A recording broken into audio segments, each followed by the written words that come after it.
From snakes getting punched in the face to movie billboards confusing actual hunters, John Woo's American debut was wilder behind the cameras than on screen. Jean-Claude Van Damme locked himself in editing rooms, Wilford Brimley delivered the worst Cajun accent ever captured on film, and the crew built bulletproof shields nicknamed Woo-Woo Choo-Choos.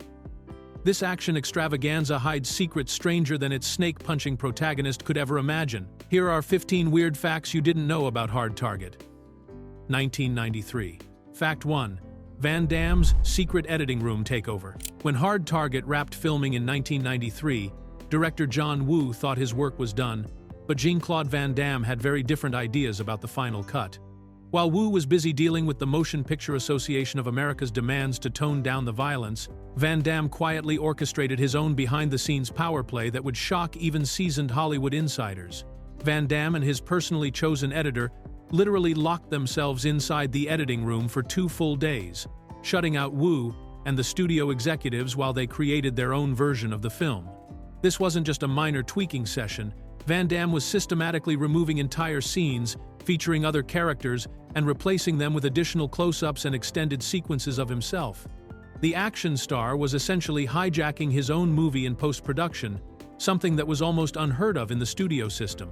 When confronted about this unauthorized editing session, Van Damme delivered one of the most brutally honest statements about his star power and box office priorities. He told producers and reporters that people pay their money to see me, not to see Lance Henriksen, referring to the veteran character actor who played the film's main villain. This comment revealed Van Damme's calculated approach to his career at the height of his fame, when he was one of the biggest action stars in the world. The situation became so tense that executive producer Sam Raimi, who was already on set to monitor Woo's American debut, had to intervene with a heated meeting. Raimi reportedly screamed at studio executives, insisting that this was a John Woo movie and demanding they let the director do his work. The incident highlighted the culture clash between Van Damme's star-driven approach and Woo's artistic vision, creating a power struggle that would influence how the final theatrical version looked when audiences saw it in theaters. This editing room takeover was just one example of Van Damme's notorious ego during his early 1990s peak, when his confidence in his marquee value led him to make bold behind-the-scenes moves that few other actors would dare attempt. Fact 2. The bulletproof Woo-Woo Choo-Choo camera. When John Woo brought his signature gun-heavy action style to Hollywood for the first time, the Hard Target film crew quickly realized they had a serious safety problem on their hands that required some creative engineering. The director's trademark scenes involved actors firing massive amounts of ammunition directly at the camera, creating spectacular visual effects, but also putting expensive camera equipment in real danger from flying bullets and debris. The solution came in the form of a custom-built bulletproof plexiglass shield that could be securely bolted directly onto camera equipment during the most intense shooting sequences. This wasn't just a simple protective cover, it was a carefully engineered piece of safety equipment designed to withstand the impact of blank rounds and any debris that might fly toward the cameras during John Woo's elaborate action sequences. The shield was particularly crucial for scenes where Jean-Claude Van Damme would empty entire magazines of ammunition while firing directly into the camera lens. What made this technical innovation even more memorable was the affectionate nickname the crew gave to these protected camera setups. They called the bulletproof camera dollies the Woo-Woo Choo-Choo, a playful reference that combined the director's name with the train-like appearance of the camera equipment as it moved along its tracks during filming. The nickname perfectly captured the crew's sense of humor about the unusual safety measures they had to take while working on such an explosive production. The shields proved essential during one particular sequence where Van Damme's character empties a full magazine of ammunition directly at the camera, creating one of the film's most memorable visual moments. Cinematographer Russell Carpenter later noted that filming these huge gunfight scenes presented unique challenges, especially when John Woo wanted multiple cameras capturing the action from different angles simultaneously, often with more than one camera moving at the same time. The bulletproof protection allowed the crew to get incredibly close to the action while keeping both the equipment and camera operators safe during these intense sequences. Fact 3. Van Damme actually punches a real snake. One of the most bizarre and memorable scenes in Hard Target involves what appears to be a tender, romantic moment between Jean-Claude Van Damme's character Chance and Yancey Butler's character Natasha while they're hiding. in the Louisiana bayou from the deadly hunters pursuing them. The scene starts innocently enough, with Chance telling Natasha to close her eyes and not move, which makes her think he's about to kiss her as she stands there with her lips slightly parted in anticipation.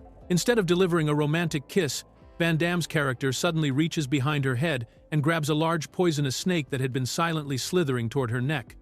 What happens next became one of the most talked about moments in action movie history. Van Damme's character punches the snake directly in the face, with enough force to knock it completely unconscious. But the scene doesn't end there. Because after stunning the reptile with his fist, he proceeds to bite off the snake's rattletail and then strategically hangs the unconscious snake in a nearby tree. This wasn't just a random act of bayou survival skills. Van Damme's character was actually setting up an elaborate trap for the villains who were tracking them through the swamp. The unconscious snake serves as a living booby trap that activates at exactly the right moment when the bad guys pass underneath the tree. Just as the hunters walk by, the snake wakes up from being punched and immediately latches onto one of the villains' faces, creating chaos and giving our heroes a tactical advantage. John Woo later revealed that he had storyboards drawn up for an earlier version of this scene that didn't include the now famous snake punch, but the final version with Van Damme delivering a knockout blow to a reptile became such an iconic moment that it's been turned into countless internet memes and GIFs. The scene perfectly captures the over-the-top nature of both John Woo's directing style and Van Damme's willingness to engage in completely absurd action sequences that somehow work within the context of the film. Fact 4. Wilford Brimley's hilariously bad Cajun accent. When casting directors decided to bring Wilford Brimley into Hard Target to play Uncle Duvey, Van Damme's moonshine-making Cajun relative, who lives deep in the Louisiana bayou, they probably didn't expect his performance to become one of the most memorably awful accents in movie history. Brimley, who was best known for his serious dramatic roles and his later work as a spokesperson for diabetes awareness, threw himself into the role with an accent so thick and artificial that it left audiences both bewildered and entertained. The veteran actor delivered his dialogue with what can only be described as an over-the-top interpretation of how he thought a Cajun person might sound, channeling what seemed like a combination of various Southern stereotypes rather than any authentic Louisiana dialect. His most famous line from the film, delivered with complete conviction, was, "Good moonshine make de jackrabbit slap de bear," which he shouted while enthusiastically discussing his homemade alcohol. Critics and audiences immediately recognized that this line, along with his entire performance, represented something special in the realm of unintentionally comedic movie accents. The New Orleans newspaper conducted a poll asking readers to vote for the worst Cajun accent ever captured on film, and Brimley's Uncle Duvey performance earned a spot among the top finalists.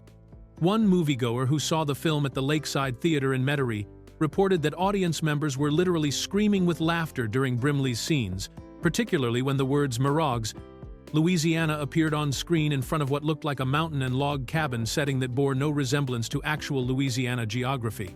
Entertainment critics described Brimley's accent as an assault on viewers' ears, and noted that he seemed to be channeling famous Cajun chef Justin Wilson's catchphrase style, while adding his own unique interpretation of what Louisiana dialect should sound like. Despite the questionable authenticity of his accent, Brimley appeared to be having genuine fun with the role, delivering each line with enthusiasm and conviction that made his performance memorable for all the wrong reasons. Fact 5. The film confused real Georgia hunters. When Universal Pictures launched their marketing campaign for Hard Target in the summer of 1993, they created billboards across the southeastern United States featuring the bold tagline, "Hunting season opens August 20, to promote the film's August 20th release date. The marketing team thought this was a clever way to tie into the movie's plot about wealthy men hunting humans for sport, but they didn't anticipate how seriously some people would take this message in states where hunting is a major part of local culture. The billboards proved particularly problematic in Georgia, where deer hunting is not just a popular recreational activity, but also an important tradition for many families and communities. Georgia hunters who saw these promotional billboards began calling state wildlife offices and visiting sporting goods stores to ask about the early hunting season announcement, since the official deer hunting season in Georgia typically doesn't begin until much later in the year. Many experienced hunters were confused because they knew the regular hunting schedule by heart, and an August 20th start date didn't match anything on the official state calendar, The situation became so widespread that the Georgia Department of Natural Resources found themselves fielding numerous phone calls from hunters who wanted clarification about this supposed early hunting season opening. Wildlife officials quickly realized that people were misinterpreting the movie advertisement as an official government announcement about actual hunting regulations. The confusion reached such levels that the department felt compelled to issue a public statement specifically addressing the hard target billboards. The official statement from the Georgia Department of Natural Resources reminded citizens that the hunting season opens August 20 message was advertising for a Hollywood movie, not an announcement about real hunting season dates.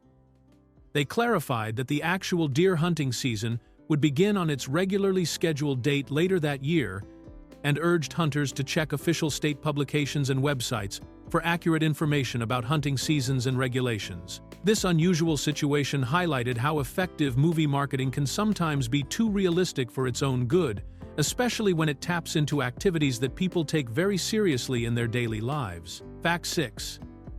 John Woo was nearly replaced by Sam Raimi. Universal Pictures was taking a massive gamble when they decided to hire John Woo to direct Hard Target, since this would be the first time a major Hollywood studio had ever given a big-budget American film to an Asian director. While Woo was already a legendary filmmaker in Hong Kong with classics like The Killer and Hard Boiled under his belt, studio executives were genuinely worried about whether he could handle the pressures and complexities of a large-scale American production, especially given his limited command of the English language at the time. The studio's solution to this concern was both clever and somewhat insulting. They secretly hired Sam Raimi as executive producer with very specific backup instructions that Woo knew nothing about initially.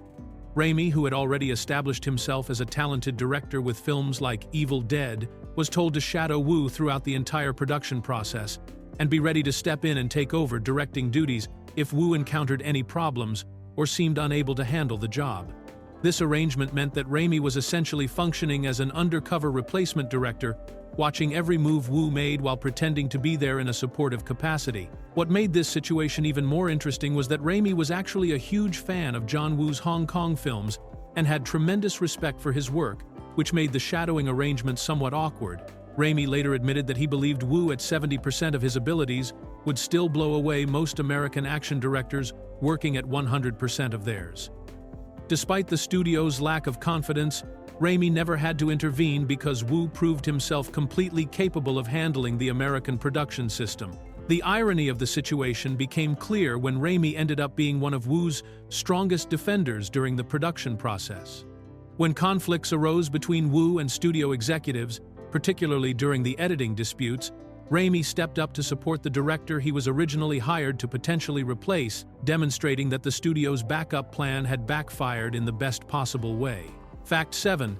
The MPAA never told Woo what to cut. When John Woo submitted his original cut of Hard Target to the Motion Picture Association of America for rating, he received devastating news that would turn his post-production process into a months-long nightmare of confusion and frustration.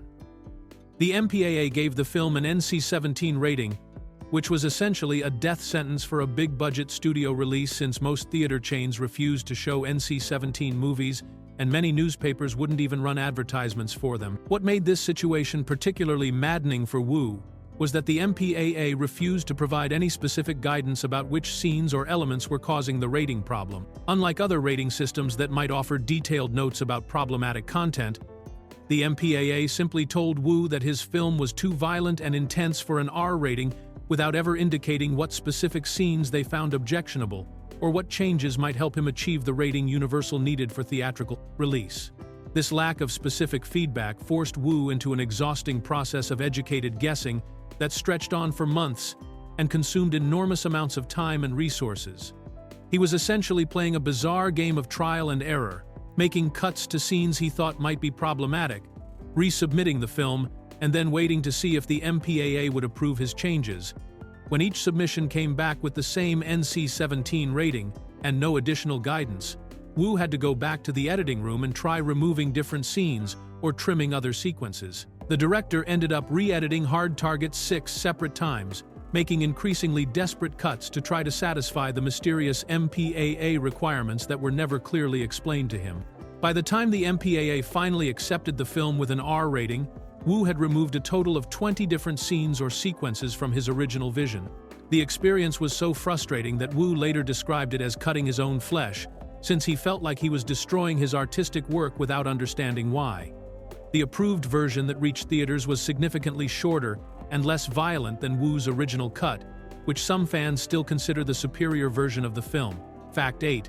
Kurt Russell was Woo's first choice. When John Woo first read the script for Hard Target and began developing his vision for the film, he had a very different leading man in mind than the one who eventually appeared on screen.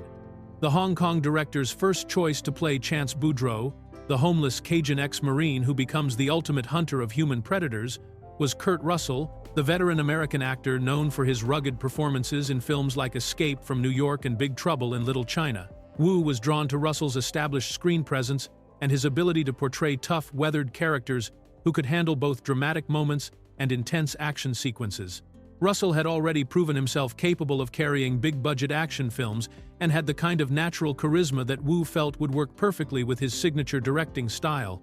The director believed Russell could bring the right combination of vulnerability and strength to the role of a man who finds himself being hunted like an animal through the streets and swamps of New Orleans. Unfortunately for Woo's original vision, Kurt Russell turned out to be completely unavailable for the project due to his packed filming schedule. When the director and producers approached Russell about the role, they discovered that he was already committed to other film projects for the next 2 years, making it impossible for him to take on Hard Target even if he had been interested in the script. This scheduling conflict forced Woo to completely reconsider his casting approach and look for alternative leading men who could fill Russell's shoes. The rejection led directly to Universal Pictures, suggesting Jean-Claude Van Damme, who was at the peak of his action movie stardom in the early 1990s. Woo admitted that he initially had reservations about working with Van Damme, partly because he was concerned about the actor's reputation, and partly because Van Damme represented a very different type of action star than the more traditionally American hero that Russell would have embodied. However, Woo eventually warmed up to Van Damme during their collaboration and found ways to use the Belgian actor's unique physical abilities and screen presence to create memorable action sequences. Fact 9. Van Damme's salary negotiation mid-contract. Jean-Claude Van Damme pulled off one of the most impressive salary negotiations in Hollywood history, while he was already locked into contracts with Columbia Pictures for multiple other film projects. At the time Hard Target was being developed, Van Damme was technically unavailable because he had committed to starring in several movies for Columbia, but his growing box office appeal gave him leverage that most actors could only dream of having in similar situations. Despite being contractually obligated to Columbia Pictures, Van Damme managed to negotiate his way out of those commitments, specifically to take on the Hard Target role with Universal Pictures. This wasn't just a simple matter of switching studios, it required complex legal and financial maneuvering that involved multiple production companies, agents, and studio executives working out deals that would satisfy everyone involved while allowing Van Damme to pursue what he saw as a career-defining opportunity. The most remarkable aspect of these negotiations was how Van Damme leveraged his position to dramatically increase his asking price for the Universal film. Industry reports from July 1992 indicated that Van Damme successfully negotiated his Hard Target salary up to $3.5 million, which represented a significant increase from his previous paychecks and placed him among the highest-paid action stars working in Hollywood at that time. This salary figure was particularly impressive considering that 1993 was still relatively early in Van Damme's career compared to established action heroes like Arnold Schwarzenegger or Sylvester Stallone. The $3.5 million payday demonstrated just how much confidence Universal Pictures had in Van Damme's box office drawing power, especially for a film that would mark John Woo's American directorial debut. The successful negotiation also showed Van Damme's business acumen during the peak of his popularity, when his name alone could guarantee international distribution and substantial ticket sales. This Hard Target deal helped establish Van Damme as a major player in the action movie marketplace and set the stage for even larger paychecks in his subsequent films throughout the mid-1990s. Fact 10. The film used Mardi Gras float graveyard. The climactic final battle of Hard Target takes place in one of the most unusual and visually striking locations ever used for an action movie shootout, an actual Mardi Gras float storage warehouse in New Orleans where retired parade decorations go to rest between carnival seasons. This wasn't a movie set built to look like a float storage facility, but rather a genuine working warehouse where the city's elaborate parade floats are kept when they're not rolling down the streets during Mardi Gras celebrations. The location provided John Woo with an incredibly surreal and colorful backdrop for his explosive finale, filled with towering papier-mâché figures, giant sculptured heads, elaborate costumes, and all the fantastical decorations that make Mardi Gras parades so memorable. These retired floats created a maze-like environment where Van Damme's character could engage in elaborate gunfights while dodging behind enormous carnival masks, oversized jesters, and other whimsical parade elements that had been designed to delight crowds during previous Fat Tuesday celebrations. Cinematographer Russell Carpenter later described the challenges of filming in this unique space, noting that lighting such a large warehouse filled with strange shapes and shadows was difficult enough without adding the complications of John Woo's preference for shooting action scenes from multiple camera angles simultaneously. The director wanted several cameras capturing the gunfight from different positions at once, often with more than one camera moving during the same sequence, which required careful coordination to avoid having the various camera crews accidentally film each other while navigating around the massive float decorations. The Mardi Gras warehouse setting perfectly complemented the film's overall depiction of New Orleans as a city where beauty and decay exist side by side. The sight of Van Damme and the villains engaging in deadly combat surrounded by colorful but aging carnival decorations created a visual metaphor that captured both the festive spirit and underlying darkness that the movie was trying to convey about the Big Easy. Producer James Jacks supported this elaborate filming approach because he felt it was the most economical way to shoot complex action sequences while taking advantage of a genuinely unique location. Fact 11. Arnold Vosloo was cast after theater performance. Arnold Vosloo landed his memorable role as the cold-blooded villain Pick Van Cleef in Hard Target through one of the most unlikely casting discoveries in Hollywood history, involving a live theater performance that had nothing to do with action movies or martial arts. In 1992, John Woo attended a stage production of the classic play Salome in New York, where he witnessed Vosloo delivering a powerful performance as John the Baptist alongside legendary actor Al Pacino, who was starring in the title production. Woo was immediately struck by Vosloo's commanding stage presence and the intensity he brought to the biblical character of John the Baptist, a role that required the South African actor to convey both spiritual authority and vulnerability in the face of impending death. The director was particularly impressed by Vosloo's ability to project quiet menace and controlled danger, qualities that would prove essential for the character of Van Cleef, who serves as Lance Henriksen's right-hand man and primary enforcer in the film's human hunting operation. What made this casting discovery even more remarkable was that Vosloo was primarily known as a stage actor at the time, with limited film experience compared to the established movie stars that studios typically preferred for major action villains. However, Woo trusted his instincts about what he had seen in the theater and believed that Vosloo's theatrical training would actually help him create a more memorable and sophisticated antagonist than the typical one-dimensional bad guys that populated most action films of the early 1990s. The casting proved to be inspired, as Vosloo brought exactly the kind of controlled intensity and professional menace that Woo had envisioned for the character. His performance as Van Cleef became one of the film's standout elements, with the actor delivering his villainous dialogue with a combination of cold calculation and barely contained violence that made him genuinely threatening. Universal executives were so impressed with the chemistry between Vosloo and Lance Henriksen that one studio executive reportedly wished they could have given the pair their own film together, recognizing that their villain partnership was one of Hard Target's strongest assets. Fact 12. Jackie Chan disapproved of the film. Jackie Chan, one of the most respected action stars in the world, and a fellow martial arts performer who understood the challenges of working in Hollywood, publicly expressed his disappointment with Hard Target in a way that surprised many fans and industry insiders. Chan's criticism wasn't directed at John Woo's directing abilities or the film's action sequences, but rather at what he perceived as serious problems with the overall quality of the finished product that he attributed directly to behind-the-scenes issues during production. The Hong Kong action legend specifically pointed to Jean-Claude Van Damme's behavior and attitude during filming as the primary reason why Hard Target failed to live up to its potential.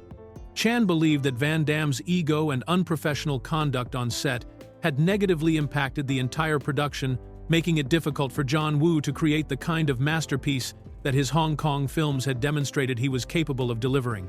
This was particularly significant coming from Chan, who was known for his diplomatic approach to public statements and rarely criticized fellow action stars or directors in such direct terms.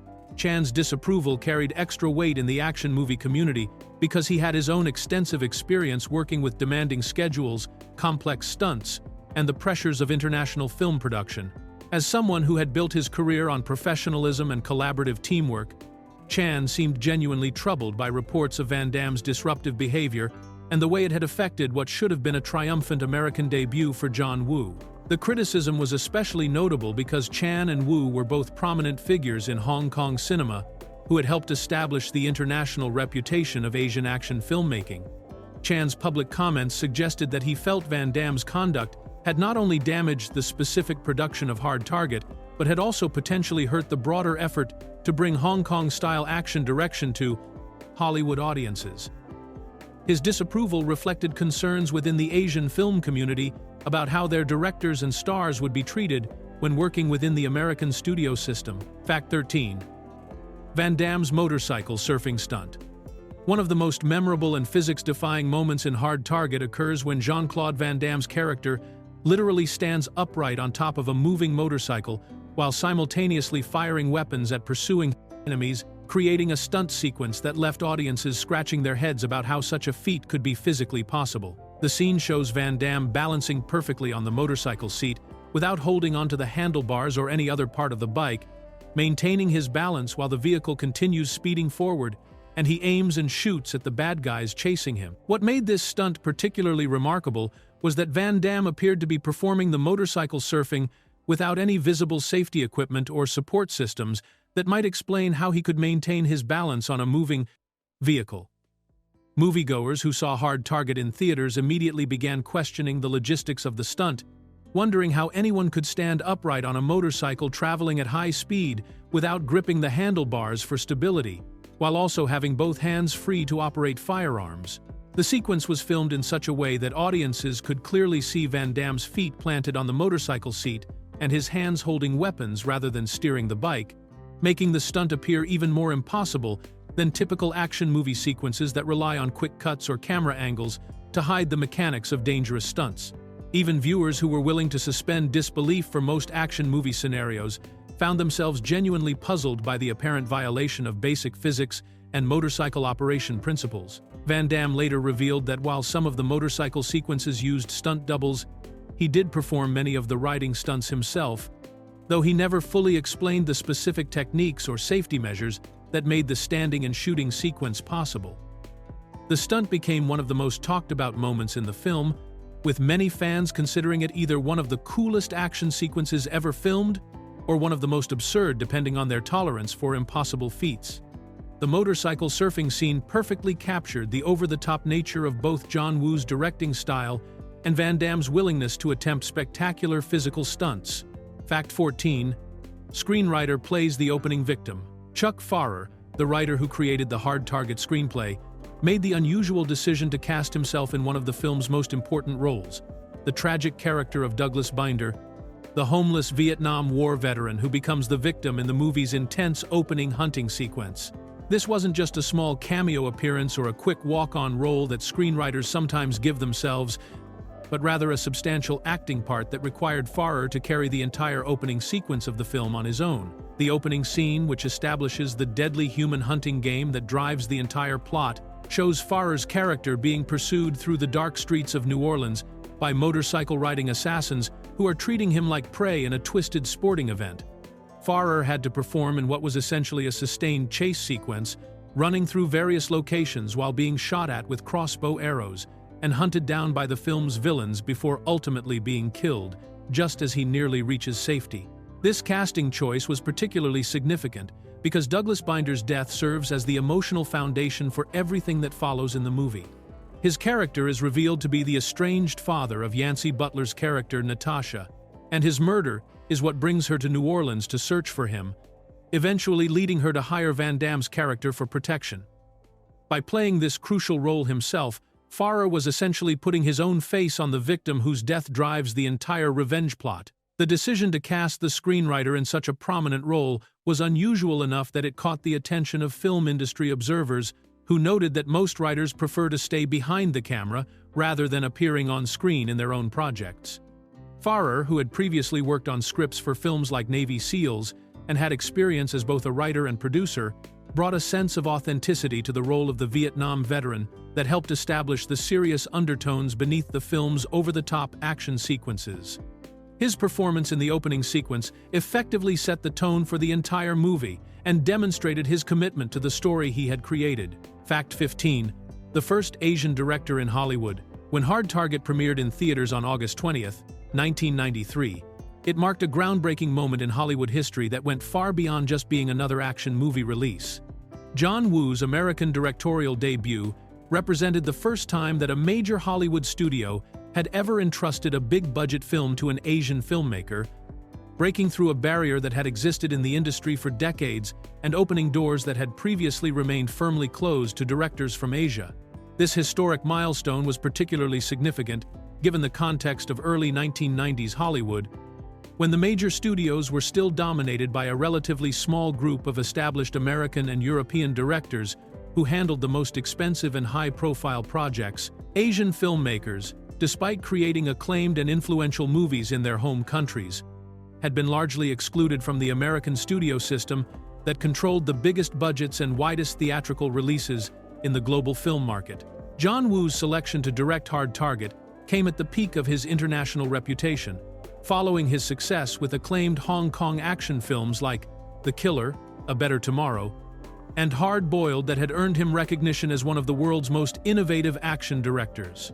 However, his talent and proven track record weren't enough to eliminate the concerns and prejudices that made Universal Pictures nervous about hiring him, which is why they implemented the backup plan of having Sam Raimi shadow him throughout production. The success of Hard Target, both commercially and as a showcase for Woo's distinctive visual style, helped pave the way for other Asian directors to work within the Hollywood system in subsequent years. The film demonstrated that audiences were ready to embrace the unique perspective and technical expertise that directors from different cultural backgrounds could bring to American productions. Universal's willingness to take this risk with Hard Target, despite their obvious nervousness about the decision, represented a crucial step forward in diversifying the voices behind major studio films. The movie's release date of August 20, 1993, thus became an important date in cinema history that extended far beyond the entertainment value of the film itself.